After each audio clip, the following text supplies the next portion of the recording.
Deus que tudo que ele fez era muito bom. Gênesis 1:31. Vamos orar? Senhor Jesus, obrigado porque o Senhor criou o céu, a terra e tudo que temos. Obrigado por nos criar também. Em nome de Jesus, amém. Segue a história de hoje. Ai, a primavera. Como eu amo a primavera. Olha quantas flores coloridas. Que ventinho fresco e cheiroso. As plantinhas ficam tão mais felizes. Olha como elas balançam. Ô, Samuca! Olá, preciosa! Com quem você está falando? Eu estou falando comigo mesma.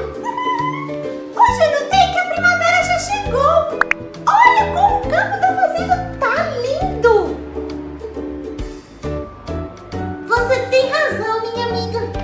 Tá lindo mesmo. Cheio de florzinhas. Eu estava aqui pensando, Samuca.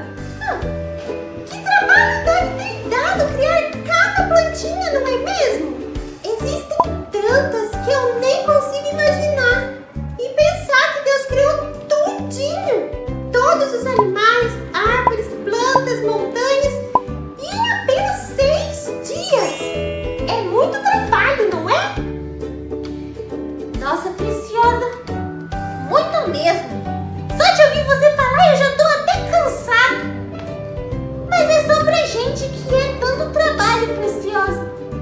Deus nem se cansou depois de ter criado tudo isso. Pra você ver como Ele é poderoso, como Ele é forte e consegue resolver tudinho. Só Ele mesmo pra poder criar tudo tão bonito assim, né? Mas sabe, eu fiquei com uma dúvida.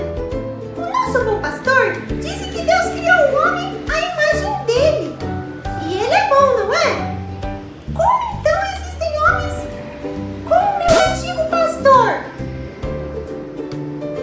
Ah, preciosa, essa pergunta é muito difícil de entender. Mas eu vou tentar te explicar. Deus criou o homem para ser amigo dele, para ser uma família como a nossa, onde todos se amariam e gostariam de cuidar uns dos outros.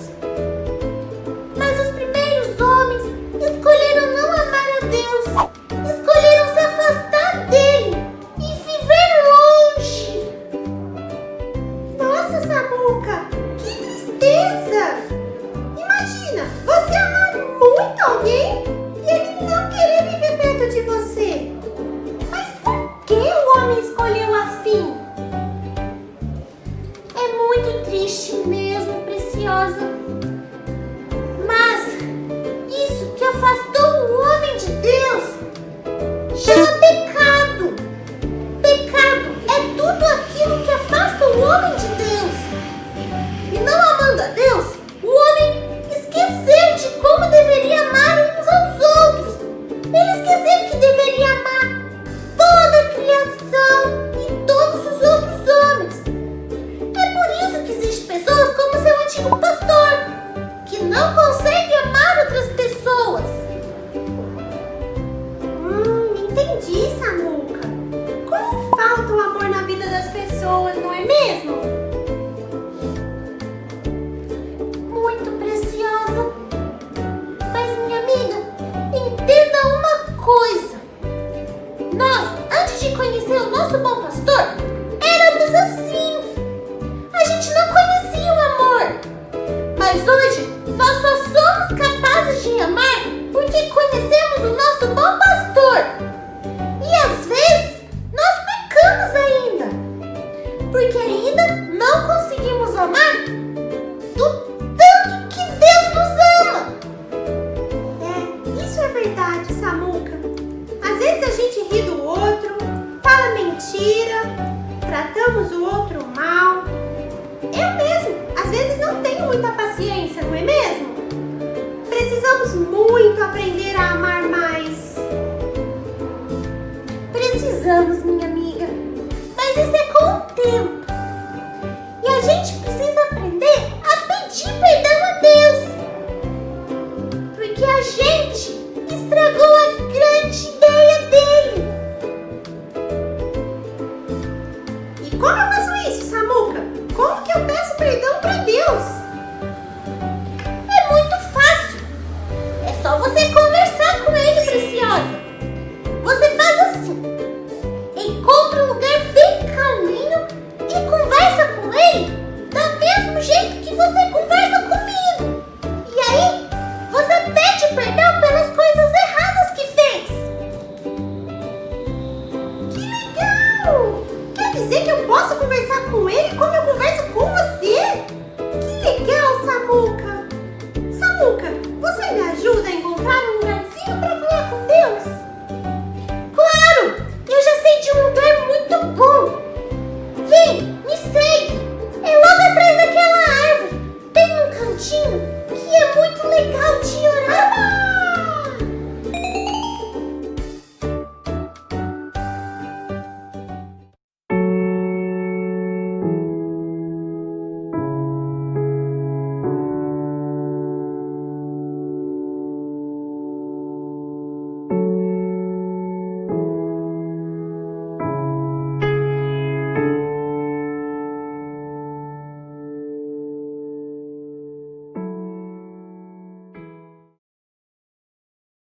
Meus irmãos, na semana passada nós começamos uma nova série na nossa igreja, uma série chamada, acho que tem aí, Fechados para Balanço. Fechados para Balanço. Como nós falamos, nós estamos chegando ao final do ano de 2020, né? Está acabando já. Agora, daqui a pouco, é o Natal e aí a gente já vai estar comemorando o Réveillon e começando o ano de 2021. O ano de 2021. E o ano de 2020, o mínimo que a gente pode falar desse ano é que ele foi um ano atípico, né? Eu falei que é um ano atípico, viu? Eu já achei que era o final do mundo, eu falei, acabou. Vamos engrelhar aqui, que isso está voltando. É no mínimo atípico, né? Como o som também está um pouco atípico hoje. E é um ano que vai ficar marcado na história da humanidade e na nossa história pessoal também. Eu tenho certeza que eu vou me lembrar daqui do tempo do ano de 2020 como um ano totalmente fora da curva, da realidade, né? Na semana passada, nós chegamos a uma primeira conclusão que esse tempo nos expôs, que a pandemia nos expôs.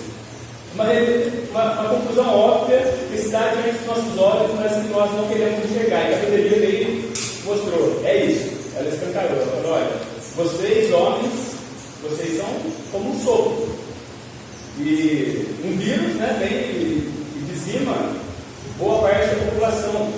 E mais do que isso, os seus planos, você nem sabe, como o Thiago falou, você nem sabe o que vai acontecer amanhã. Vocês estão fazendo planos, falando, olha, nós vamos subir, vamos fazer isso, aquilo, outro, vamos ganhar dinheiro.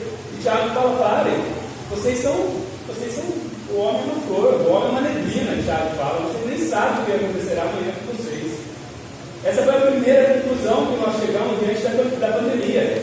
Talvez o primeiro balanço que nós temos que fazer é, Senhor, como minha vida é um sopro, né? Parar e falar assim, quem sou eu? Né? Quem sou eu, Mateus? Quem sou eu? Você perguntou, quem é você?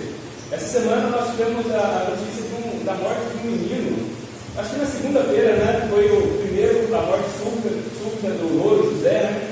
No domingo, acho que a gente teve a pregação falando sobre isso. Eu me lembro que na segunda-feira abri na internet e a frase da Ana Maria Braga, a vida era muito fugaz, era um sopro. Eu falei, nossa, será que ela ouviu a nossa pregação do nome? Mas não era a fatalidade que o rapaz lá que interpreta o Louro José, no mal súbito, ele perdeu a sua vida aos 47 anos. O que é vida? Né? O que é vida? O que é vida? Eu acho que a primeira coisa que nós devemos nos fazer diante dessa pandemia é rever, né? A pandemia, ela expôs as nossas fragilidades. Ela expôs, ela escancarou. Falou, olha, vocês seres humanos, vocês homens que se acham autossuficientes, vocês não são autossuficientes. Ela expôs a nossa fragilidade, ela expôs a nossa dependência de Deus, que se Ele tirar o fôlego da nossa vida, se Ele tirar a mão de sobre nós, nós acabamos. Ela também, eu acho que nos fez repensar muitas coisas, né? Eu, pessoalmente, repensei muitas coisas, muitas prioridades. O mundo parou para rever muitas prioridades. Onde nós estamos colocando a nossa esperança? Como estamos gastando o nosso tempo? Nos fez repensar novas formas de viver, formas de negócios, fez o mundo repensar, virou o mundo de ponta cabeça. Virou. Mas que, como a gente falou, eu não acredito nisso. Virou. Se acreditando ou não, a gente foi, diante da pandemia, foi exposto. O sinal é a igreja aqui, né? Com uma câmera, agora já está um pouco mais, mas no começo 20 pessoas de máscara. Quem imaginaria em fevereiro que as pessoas estariam usando máscara dentro da igreja ou em qualquer lugar? Ninguém imaginaria isso. Então, a pandemia, ela tem muito a nos ensinar. E a pergunta que a gente fez na semana passada é a seguinte pergunta, e eu queria fazer novamente, que eu falei para vocês, nessa semana, pense em casa sobre esse assunto. Eu não sei quantos pensaram, então vou lançar a pergunta novamente. Se você não estava aqui também, você pode pensar essa semana. O que você tem aprendido com esse tempo de pandemia? Quais são as lições que você está tirando desse tempo? Porque a maior tristeza da pandemia não é a pandemia em si, é você passar a pandemia, olhar para trás e falar assim, puxa vida, eu não aprendi nada com isso. Ou, igual muita gente, o que eu aprendi é que o meu ponto de vista era melhor que o seu sobre isso tudo. Só isso que você aprendeu? Sério? Não teve nada de mais profundo que Deus te ensinou nesse tempo? Porque como nós falamos semana passada, nós cristãos, nós não acreditamos no acaso. Nós não acreditamos numa fatalidade, de que um homem, seja chinês, quem foi, fez um vírus e colocou. Deus, ele está no controle disso tudo. Se nós falamos que Deus é soberano, Ele está no controle, Ele é soberano sobre todas as coisas. E dizer que Deus é soberano é dizer, presta atenção, que Deus ordena, que Deus governa e que Deus reina sobre todas as coisas. Para quê? Para cumprir os seus santos propósitos na terra. Para cumprir o seu plano redentivo na terra. No macrocosmos, na terra, de uma forma geral, na história geral maior da redenção, mas na história menor de nossas vidas também Deus está trabalhando. Deus trabalha no macro, no grande, mas Ele também trabalha nas nossas vidas particulares. Então nós devemos nos perguntar, Senhor, o que o Senhor quer ensinar para mim nesse tempo? Se eu ainda não ouvi do Senhor, se eu ainda não parei para refletir sobre esse tempo, o que o Senhor quer ensinar para mim com esse tempo de pandemia? O que o Senhor quer me mostrar com esse tempo? E hoje nós vamos pontuar 5 lições.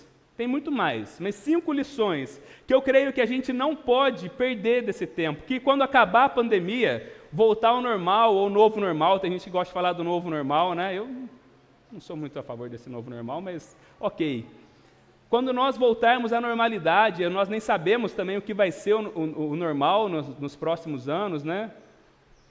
5 pontos que nós temos que reter e falar assim, não, isso eu quero pegar para a minha vida, porque isso foi ensinamento de Deus para nós como igreja do Redentor, mas como igreja, cada pessoa, cada um aqui. Então você tem um papelzinho aí que a gente fez hoje, imprimiu, você pode fazer observações nos pontos que nós vamos falar. Esse ponto, Deus falou isso comigo. Às vezes, Deus te dá na hora isso, fala, nossa, se eu agir dessa forma, eu vou colocar melhor em prática isso. O Espírito Santo te ilumina em algum ponto. Então anote, use esse papel para o seu bem, para que você possa refletir depois, quando chegar em casa, também sobre o que nós vamos falar aqui nessa noite. Essa série é uma série um pouco diferente, gente. As nossas pregações, geralmente, quem está acostumado, são expositivas. Nós expomos a palavra, explicamos e aplicamos. Essa série, ela é uma série mais temática, então nós vamos trabalhar mais por temas. Mas eu creio que Deus, Ele tem muito a falar conosco nessa manhã. E vamos orar, então? Senhor, nós te agradecemos por esse domingo quente, por esse momento onde nós nos reunimos aqui como igreja, Deus, para te adorar, para exaltar o teu nome. Como nós cantamos aqui, Deus, não tem outro nome que mereça louvor e adoração, Pai, a não ser o seu. Eu peço que eu possa diminuir, Pai, e que o Senhor possa crescer. A oração de João Batista, Pai. Que o Senhor apareça, Deus, e que homens aqui desapareçam, Pai. Que o seu nome seja exaltado. Fala com cada pessoa aqui nessa manhã, Deus, sobre áreas da vida dela que o Senhor deseja trabalhar, sobre áreas das nossas vidas que o Senhor deseja nos transformar. E fala a nós como igreja também, Deus, Abra os nossos olhos espirituais, abra os nossos ouvidos, quebra barreiras do nosso coração nessa manhã, Deus, quebra preconceitos que muitas vezes nós criamos na nossa vida, para que nós possamos glorificar o Senhor, Deus, e para que nós possamos aproveitar esse tempo de pandemia, de sofrimento, para que nós sejamos mais parecidos com Jesus, para que nós possamos fazer parte daquilo que o Senhor está fazendo na história da humanidade, Pai. Nós te pedimos assim, no nome do Teu Filho Jesus. Amém. Gente, você já pensou se esse tempo de pandemia tivesse acontecido 10 ou 15 anos atrás? Teria sido um tempo totalmente diferente, né? O mundo passou por outras pandemias que não tinha acesso a tanta tecnologia. E a gente, num certo sentido, a gente foi muito privilegiado por ter passado essa pandemia com a tecnologia. De 15 anos atrás já tinha internet, ok, mas não tinha, cada pessoa não tinha um smartphone na sua mão com acesso tão fácil às mídias sociais, ao WhatsApp, não era tão fácil os streamings, né, as transmissões online. E uma coisa que nós fomos muito abençoados, eu pessoalmente, eu fui muito abençoado nessa pandemia, principalmente naquele comecinho, no primeiro e segundo mês, agora já está um pouco mais tranquilo, né? Mas quando a gente não podia sair de casa, quando era aquele negócio mais restrito, foram as nossas reuniões online de oração, as nossas comunidades missionais, os nossos encontros de casais. Eu confessei várias vezes em reuniões, falava, gente, hoje eu estava exausto.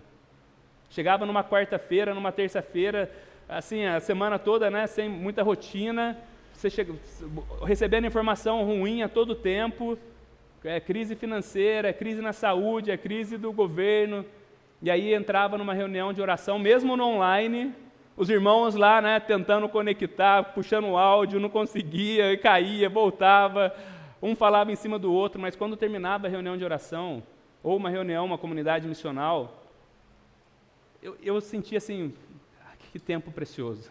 Eu ia dormir assim, como foi bom estar junto. Parece que a gente estava literalmente junto ali, né? A gente conversava, a gente expunha as nossas dificuldades, pedia oração pelos outros. Então a gente foi muito abençoado por esse tempo. E eu acho que a primeira lição que nós temos para tirar desse tempo é que nós devemos, é um caminho sem volta, nós devemos usar a tecnologia que nós temos acesso em favor da missão que nos foi dada. Esse é o primeiro ponto. Nós precisamos enxergar a era da tecnologia digital como uma aliada na missão que foi dada à igreja, a missão de pregar o evangelho. Qual que é a missão da igreja? Está aqui, né? Vamos lá para o versículo. Passa aí, Rodrigo.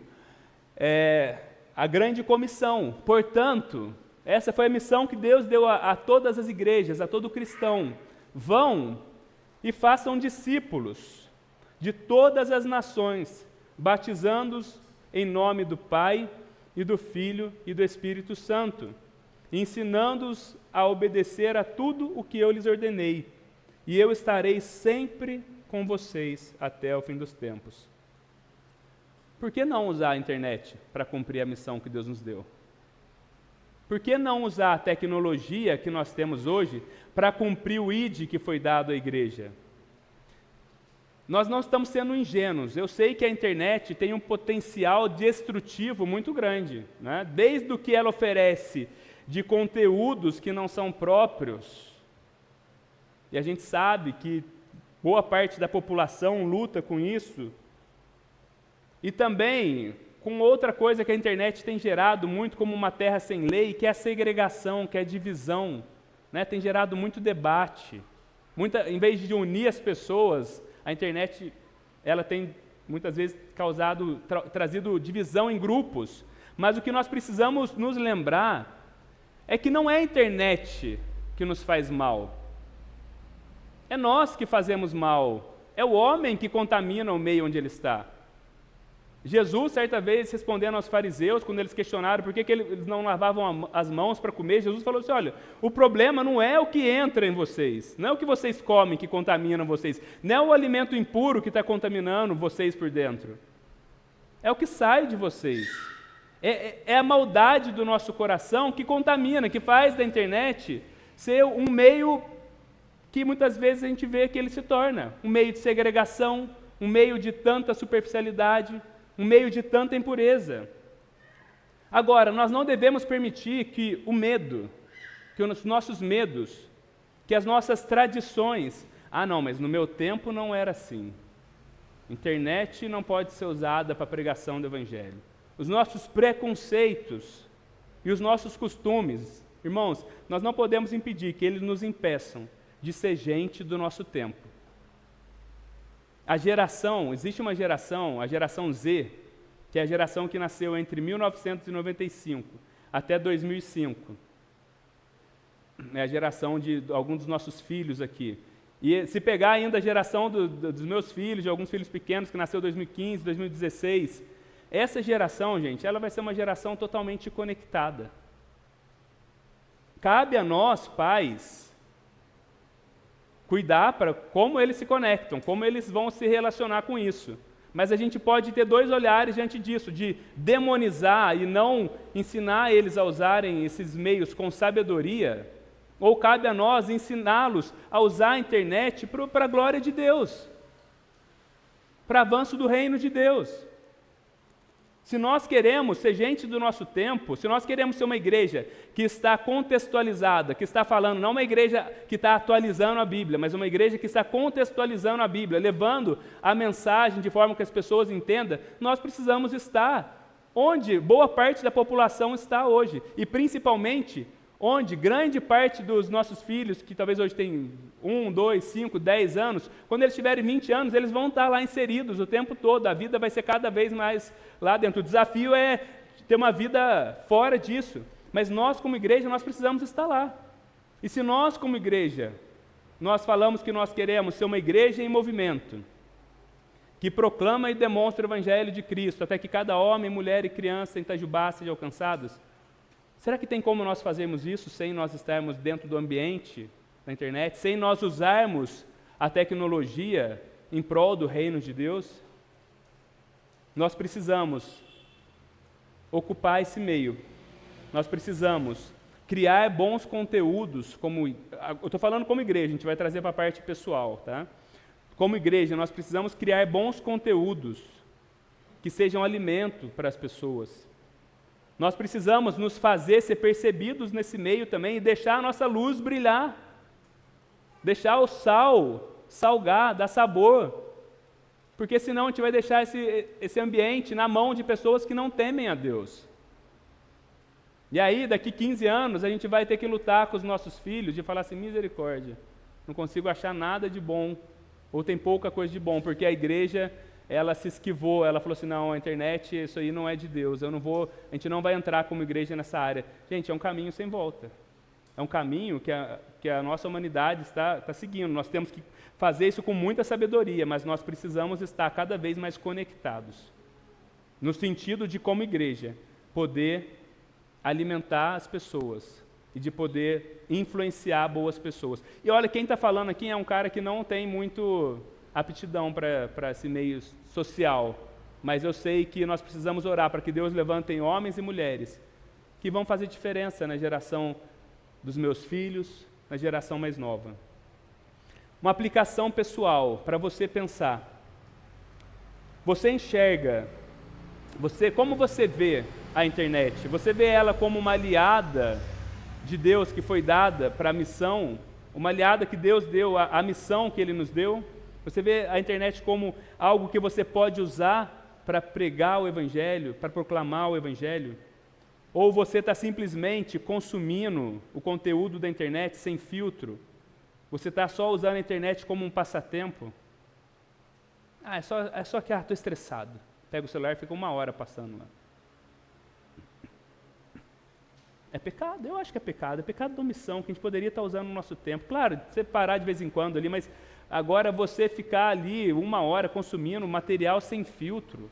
E não é só muitas vezes, gente, a questão da pornografia, mas é muitas vezes também um material que vai formar a sua mente mais do que o Evangelho forma, porque você gasta mais tempo na internet do que na Bíblia. E aí quando você vai fazer suas decisões, você acha quem que vai moldar? Qual que vai ser o óculos que você vai usar para tomar suas decisões? A Bíblia? Não, você está o dia inteiro ali vendo pessoas, e muitas vezes pessoas que não temem a Deus. Aí você vai tomar como óculos o que essas pessoas estão ensinando. Como você tem usado a internet? É uma pergunta que nós precisamos nos fazer como igreja, nós temos que falar sobre isso. Quem tem a consciência e quem tem a obediência à missão de Deus, a missão que Deus nos deu, vai pregar o Evangelho e vai fazer diferença e vai viver para a glória de Deus em todos os meios, gente, em todos os meios.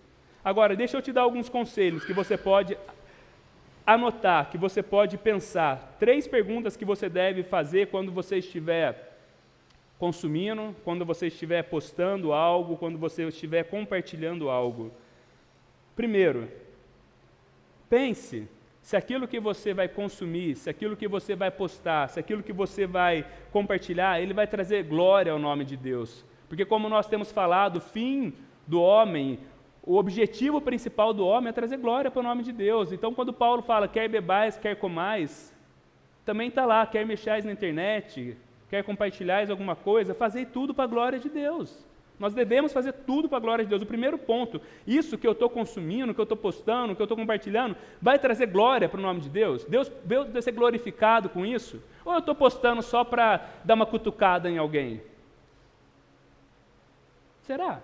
E esse é o segundo ponto. O que você vai postar, o que você vai compartilhar, o que você está curtindo, ele está criando mais ponte entre as pessoas ou ele está gerando mais barreira entre as pessoas?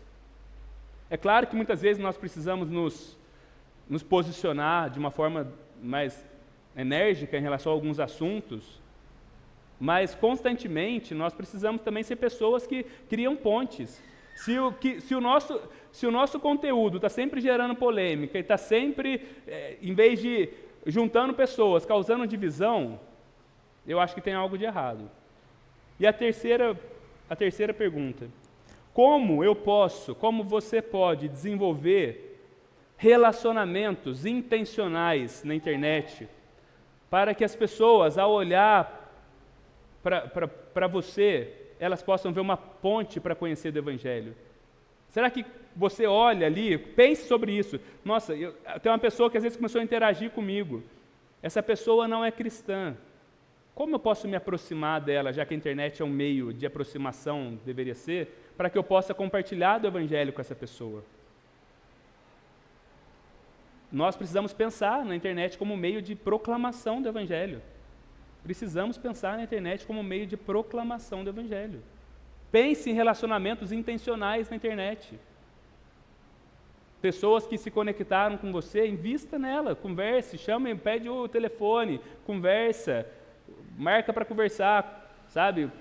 Cria relacionamento, convida para conhecer a Cristo. É um meio. Então, essas 3 perguntas. O nome de Deus será glorificado? O que eu estou fazendo vai criar mais pontes ou vai levantar mais muros? E como eu posso usar a internet para criar relacionamentos intencionais, para levar as boas novas às pessoas? Meus irmãos, que nós sejamos sal e que nós sejamos luz nesse meio. Que nós sejamos sal e luz. E a segunda lição que eu quero trazer, que nós temos que guardar, e que foi talvez um dos maiores aprendizados desse tempo, é que a igreja somos nós. E a igreja não é um prédio. Eu sei que nós falamos isso, né? Nós sempre falamos, a igreja não é esse tijolo aqui, a igreja somos nós. Mas eu acho que quando a igreja fechou a porta e falou assim, não vai ter mais culto, a gente falou assim, realmente, a igreja acabou? Foi talvez uma pergunta, o que vai acontecer com a igreja? No Novo Testamento, gente, a igreja ela não é vista como um prédio em particular. Presta atenção, a igreja no Novo Testamento ela é vista como um povo em missão. A igreja no Novo Testamento ela é vista como um povo em missão. Em Atos 17, quando Paulo está pregando, ele fala assim, o Deus que fez o mundo, ele é o Senhor dos céus e da terra, e não habita em santuários feitos por mãos humanas. Deus não habita aqui no templo, aqui. Deus não está de uma forma mais santa aqui nesse templo. Se Deus se faz presente aqui, é porque os santos estão aqui. Deus não habita no tijolinho, é óbvio, mas muitas vezes nós nos esquecemos, nós achamos que aqui é um lugar mais santo do que outros lugares. Não, nós nos encontramos aqui como um povo em missão, para adorar a Deus, para ouvir a palavra dEle, para nos abastecer, para sair em missão. E não porque aqui é um lugar super especial. Nós poderíamos nos encontrar debaixo de uma árvore, ou como igrejas perseguidas se encontram subterraneamente, muitas vezes em casas subterrâneas. Lá é igreja. Lá é o lugar de Deus, que o lugar Deus se faz presente, porque as pessoas estão ali. É muito comum nós enxergarmos igreja como um lugar para ir, né? Eu vou à igreja. E normalmente eu vou à igreja e eu tomo tudo que eu posso, né? Geralmente é assim. Eu tomo tudo que eu posso da igreja, eu não me envolvo muito, eu não sirvo a igreja, eu quero só ir na igreja, não quero desenvolver muito relacionamento, porque esse negócio é chato, né? De alguém ficar perguntando como você está. Então, eu quero só ir na igreja e receber. Ai, se a igreja, ai, se o ministério infantil, quando voltar, não tiver uma aula excelente. Porque eu vou mudar de igreja e vou sair de igreja. Aí esse louvor, poxa, ele não tem nem bateria. E o teclado? E cadê a guitarra fazendo um padzinho no fundo ali? Não, eu vou para outra igreja tem um louvor muito melhor. É consumo. Isso é consumo. Existem 2 tipos de igreja, e nós queremos ser o segundo modelo. Não sei se nós estamos sendo, mas nós queremos ser. Nesse gráfico, tem o gráfico da igreja consumidora, a igreja consumista e a igreja missional. A igreja consumidora, preste atenção, a gente já falou sobre isso, os irmãos já viram esse gráfico algumas vezes. Ela é vista como uma dispensadora de bens e serviços religiosos. Assim como eu vou num restaurante para comer, assim como eu vou na academia para ficar forte ou para ficar saudável, eu vou na igreja porque a parte espiritual da minha vida também precisa ser alimentada. Então, ela é mais uma das sessões da minha vida. Então, eu vou escolher, assim como eu escolho a melhor academia ou a que melhor eu posso pagar, eu vou escolher a igreja que melhor me serve. As pessoas com esse pensamento consumista, elas vêm à igreja para ser alimentadas. Por quê? Porque elas não se alimentam durante a semana. E elas querem programas de qualidade na igreja. Elas querem o melhor da igreja. Elas querem profissionais na igreja. Mas elas não querem servir. Elas não querem se doar. A igreja missional, ela é diferente. A igreja missional é um corpo de pessoas enviadas em uma missão, que se reúnem em comunidade para adorar, que encorajam a comunidade, elas querem estar em vida em comunidade, elas estão encorajando, gente, vamos nos reunir, vamos nos ver, vamos tomar café, vamos gastar tempo juntos, e que se suplementam do ensino da palavra no domingo. Elas suplementam, porque o suplemento é algo que você já, durante a semana, você já se alimentou da palavra. Não estou falando que você, se você não lê a Bíblia uma vez por semana, ou um dia, mas eu estou falando que é algo que você tem na sua rotina, uma vida com Deus. Elas se alimentam da palavra de Deus durante a semana. Então elas vêm no domingo para suplementar, não aquela questão, né? Eu preciso ir na igreja porque eu não busco a Deus, eu nunca tenho... Ok, alguém que está distante de Deus, mas se você é um cristão, você precisa ter uma vida com Deus. Aplicação pessoal. Vamos colocar aqui algumas características e você deve fazer uma análise pessoal, tá? Do chamado crente consumidor. O crente consumidor, por mais que ele diga que a igreja somos nós, ele não consegue desassociar a igreja do espaço físico. Ele tem crise quando ele pensa que a igreja está fechada. Muita gente entrou em crise quando a igreja fechou, a pandemia fechou, mas vai ser da igreja, a igreja vai acabar, não vai poder mais se reunir. Esse é um pensamento de quem enxerga somente a igreja como um consumo.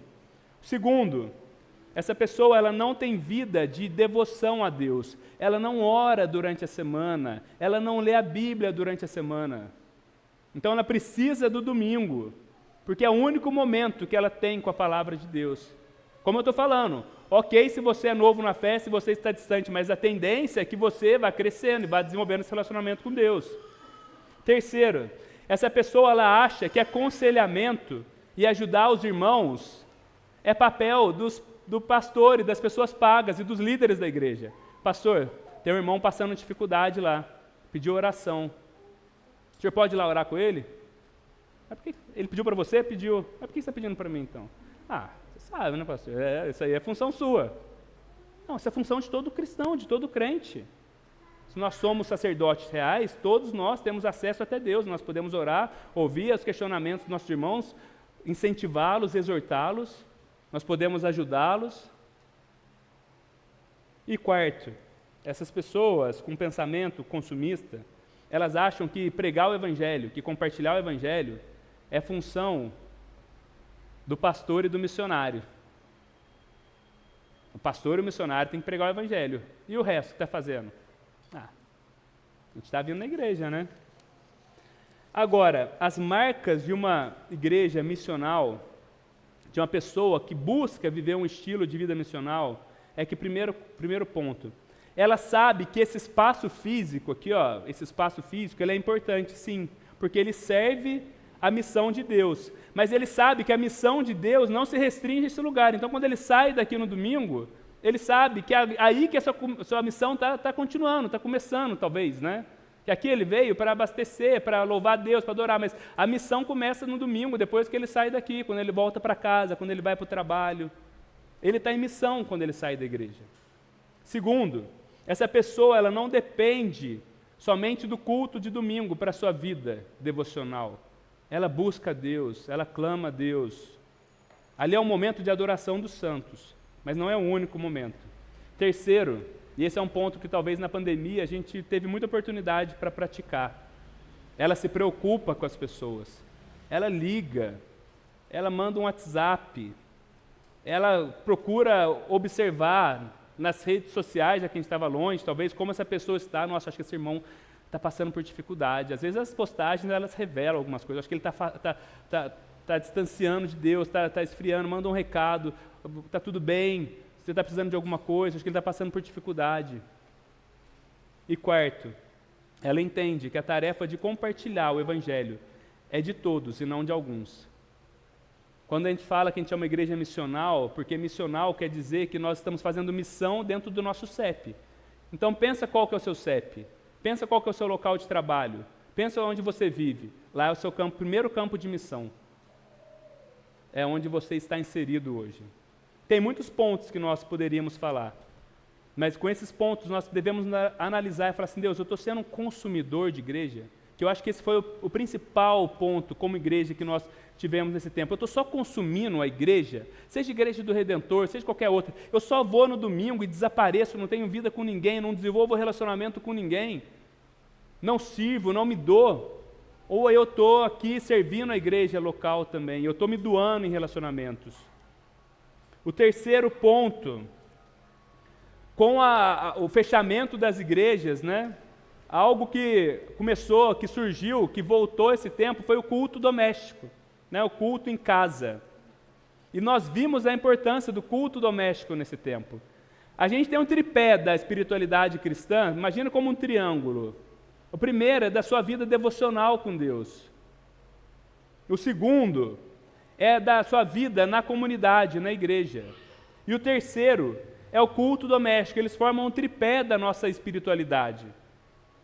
E eu sei, gente, que é difícil eu não sei quem tem filho pequeno, mas até para quem não tem costume, essa questão do culto doméstico, você fala, eu vou fazer culto doméstico hoje, chega em casa e fala assim, hoje a gente vai fazer culto doméstico, terça-feira, 7h30, hoje vai ter o culto. Chega de noite, começa a acontecer tudo coopera para que aquele culto não aconteça. E quando você tem filho pequeno ainda, é uma arte, você tem que fazer mímica. Olha, Jesus estava no barco, lá em casa é assim, Jesus estava no barco, aí veio a tempestade, e aí você tem que dormir no barco, você tem que fazer tudo, porque é uma criança de 2 anos e uma de 4 anos, e aí você não vai sentar lá e falar assim, irmãos, como foi seu dia? Cada família tem a sua realidade, mas o importante é que nós temos que aproveitar, eu acho que esse ponto vai ser o mais difícil da gente não se distanciar e fazer com que o culto doméstico seja uma rotina nas nossas vidas. E não é só você que tem família, não é só para casal com filhos, pessoas novas que talvez tenha ali um irmão crente em casa, chama ele para orar junto, chama amigos para orar junto, para se reunir, para orar, para compartilhar da palavra. No nosso canal do YouTube, nós temos uma série que nós fizemos, justamente para alimentar as pessoas, para que elas saibam se alimentar sozinhas, na verdade.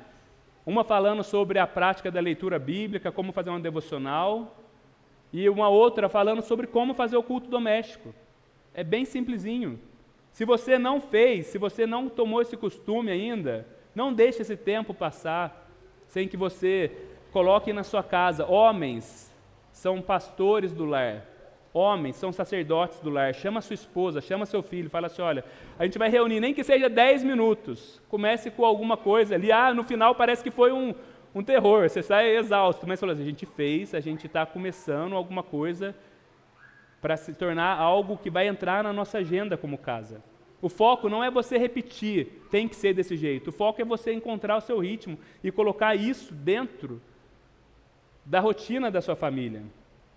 Nós sabemos, meus irmãos, que a família ela nunca sofreu tanto ataque quanto ela tem sofrido no nosso tempo. A família nunca sofreu tanto ataque externo como ela tem sofrido no nosso tempo. Agora, o pior ataque que a gente tem sofrido não é o que vem de fora.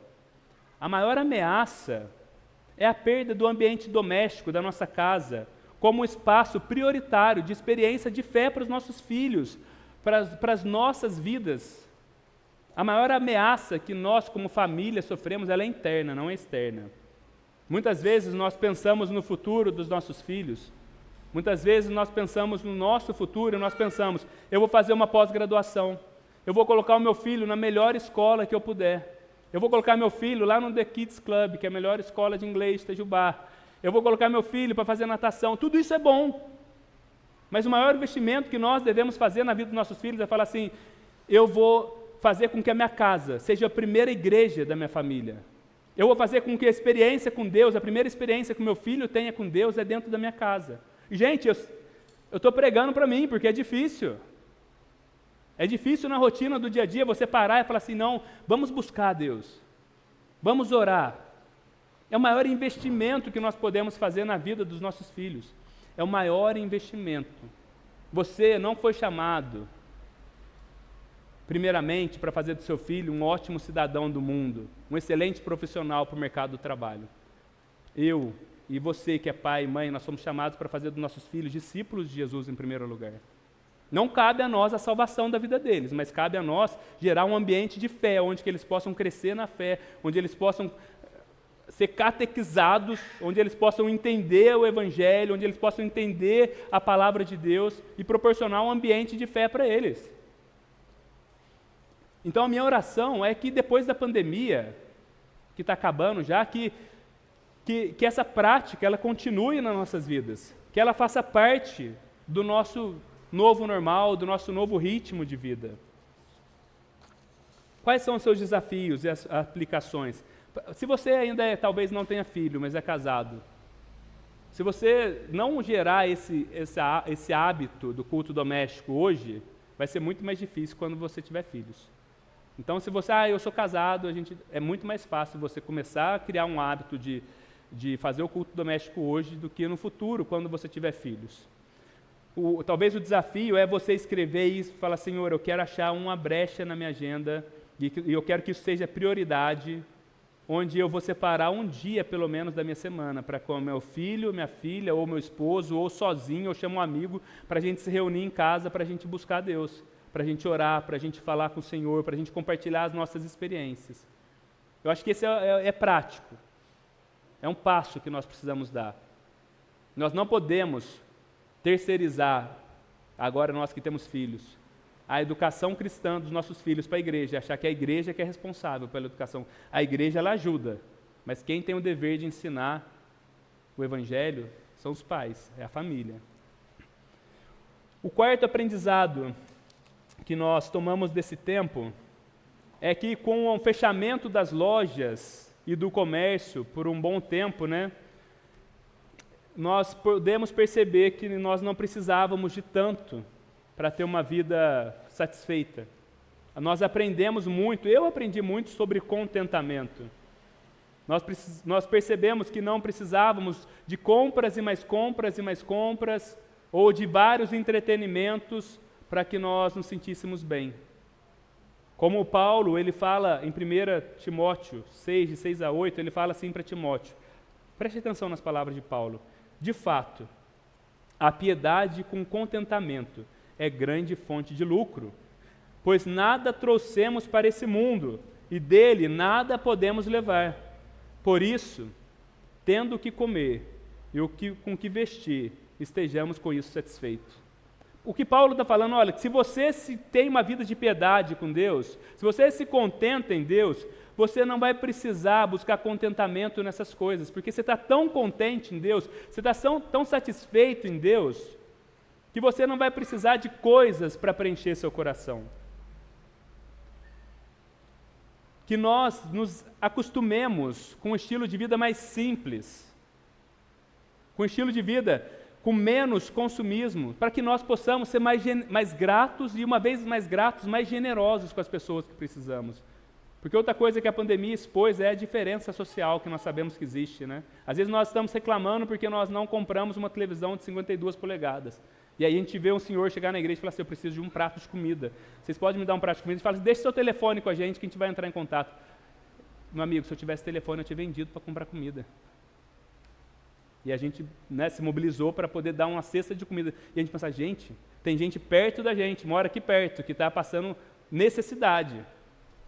E muitas vezes nós estamos pensando em mais, eu quero mais, eu quero mais. Nós precisamos, e talvez esse ponto é o contentamento, ser mais contente com o que nós temos. Um estilo de vida mais simples. Ah, mas agora eu ganhei uma promoção, estou ganhando R$1.000 a mais. Continua com o mesmo estilo de vida, para que você possa ser mais generoso com esse valor, para que você possa abençoar outros.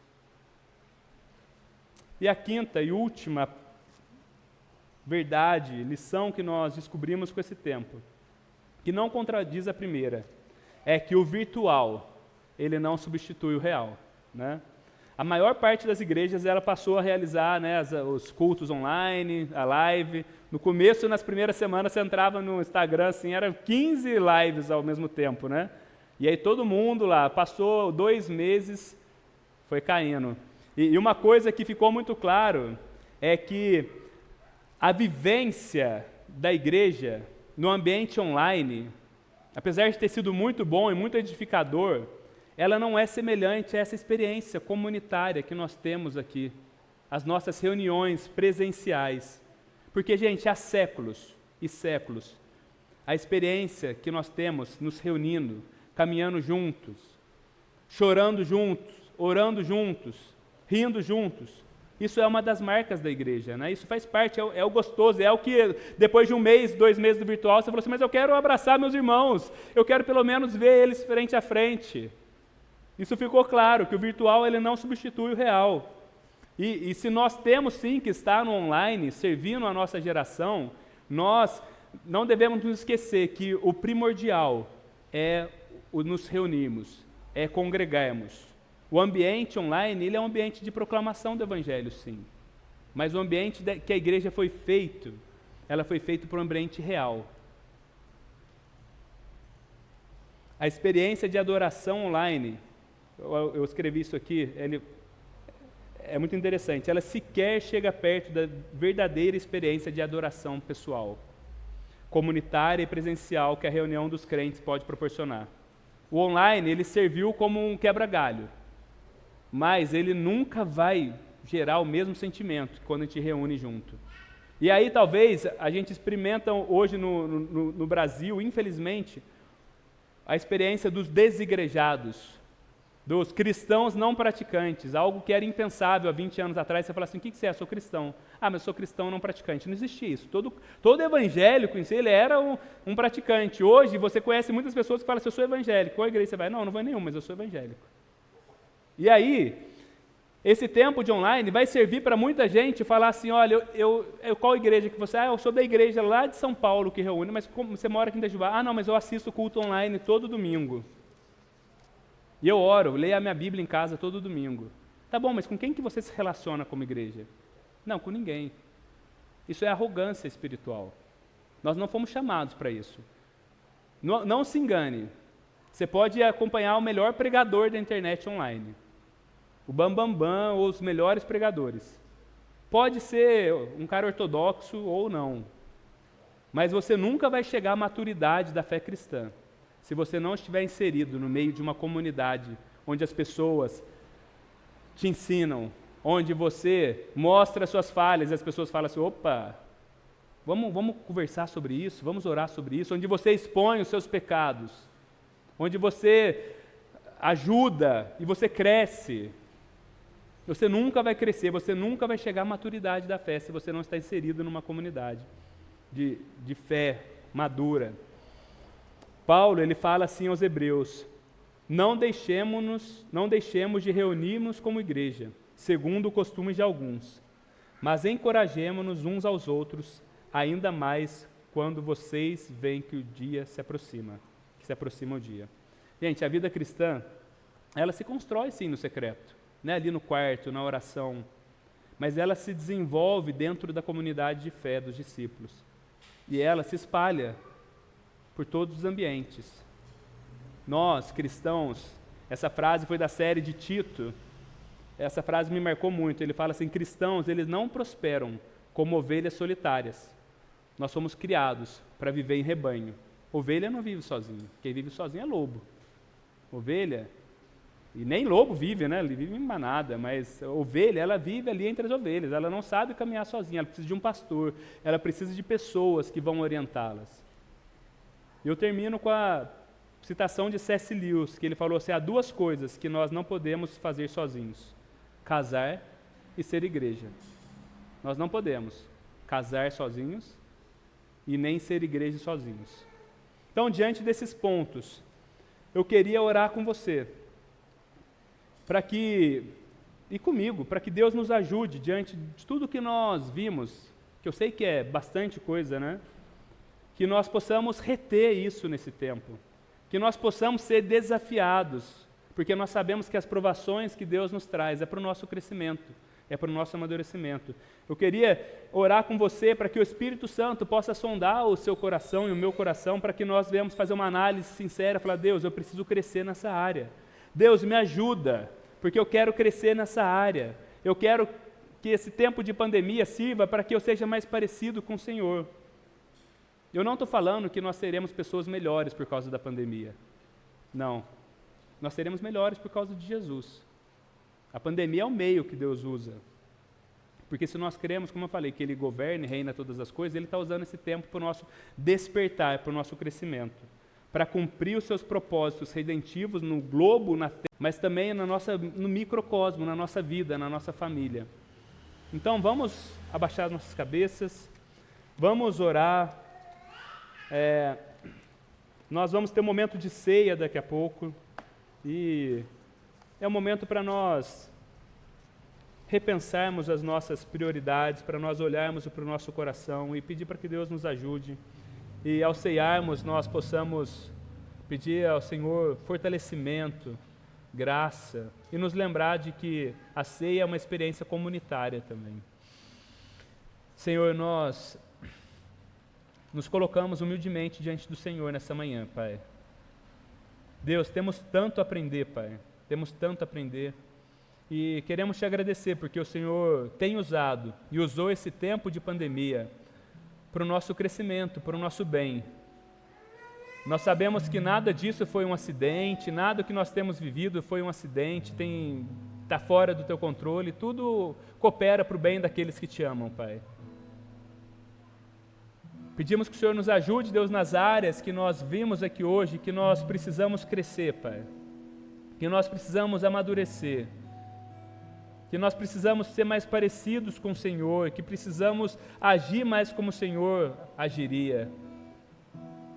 Jesus, nós confessamos que nós não podemos sem o Senhor, por isso nós pedimos a ajuda do Teu Santo Espírito, que nos ajude a dar passos, nos ajude a caminhar, e quando falharmos, que a Tua graça venha sobre nós novamente, nos lembrando que cada amanhecer é uma esperança que o Senhor nos dá de fazer as coisas diferentes. Que nós sejamos provados pelo fogo nesse tempo, Deus, e sejamos purificados de todas as nossas impurezas, de todas as nossas mazelas, das ansiedades do nosso coração, que nesse tempo nós aprendamos a confiar no Senhor, que nós aprendamos aquilo que é realmente valoroso nessa vida. Faz assim, fala ao nosso coração, Deus, que ao ceiarmos, Deus, nessa manhã, que nós possamos nos lembrar do sacrifício perfeito de Cristo,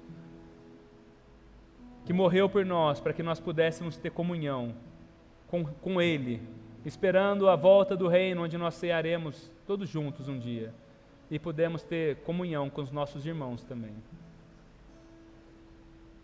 Nós oramos assim, Senhor.